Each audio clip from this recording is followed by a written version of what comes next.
তো কসম না, তোর মতো মেয়ে অনেক দেখছি। রাখ রাখ, ভয় লাগতেছে? আপনার কাছে আসলে তো ভয় লাগবেই। ডেয়ার নেবেন? হ্যাঁ, দেয়ার নেওয়া যায়, সমস্যা নেই। ডেয়ার? আপনি জাস্ট আপনার গার্লফ্রেন্ডকে কল করবেন, কল করে বলবেন যে তুমি কি আমার থেকে কিছু লুকাচ্ছো, দ্যাটস ইট। ওকে। বেবি বলে, বেবি দিয়ে সেভ করছে। হ্যালো, হ্যালো, কেমন আছো? ভালো, তোমার কি অবস্থা? এই তো আলহামদুলিল্লাহ ভালো। তোমার থেকে একটা কোয়েশ্চেন জিজ্ঞেস করার ছিল। করো। সত্যি সত্যি আনসার দিবা, কোনো মিথ্যা বলবা না কিন্তু, ঠিক আছে? কি বলছো? আমি কিন্তু একজন থেকে একটা জিনিস শুনছি এবং দেখছিও। মানে আমার কাছে প্রুফ আছে, তুমি সত্যি করে বলো, আমি তোমার কিচ্ছু বলবো না। তুমি কি রাফির কথা কিছু বলছো? রাফিকে? নাকি তুমি হচ্ছে সিয়ামকে সন্দেহ করতেছো? তুমি রাফি সিয়াম এগুলো কে আবার? তুমি ওর সাথে রিক্সায় ঘুরছো, তুমি বেরিয়ে আমার সাথে এগুলো কি করতেছো? যে আমি রিক্সাতে ঘুরছিলাম, সিয়ামের সাথে আমি সিয়ামকে বলছি।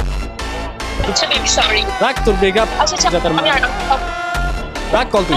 কখনো এমন করবো না। তো কসম না, তোর মতো মেয়ে অনেক দেখছি। রাখ রাখ।